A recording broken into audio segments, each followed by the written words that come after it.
aksi di Kejaksaan Tinggi Sulawesi Tenggara yang melibatkan salah satu pejabat di pemerintah Provinsi Sulawesi Tenggara.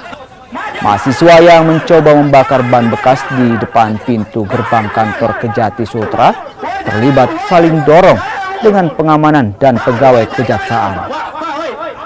Aksi kejar-kejaran pun terjadi hingga ke halaman kantor Kejati. Kedua pihak bahkan terlibat adu jotos yang mengakibatkan salah seorang pengunjuk rasa terluka. Dalam tuntutannya, mahasiswa meminta penyidik Kejati Sulawesi Tenggara transparan menangani kasus korupsi pembangunan jembatan Cirauci 2 di Kabupaten Buton Utara. Mahasiswa mengancam akan kembali berunjuk rasa dengan jumlah lebih banyak apabila aspirasi tidak dipenuhi.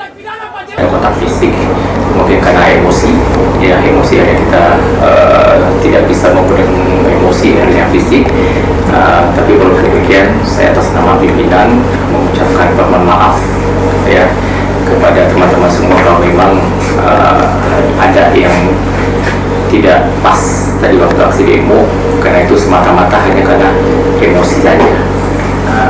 Karena itu saya berharap ke depannya kalau ada aksi serupa lagi dapat kita bicarakan secara baik-baik saja, tidak melibatkan emosi, kontak fisik, karena dilihat sama orang juga tidak bagus.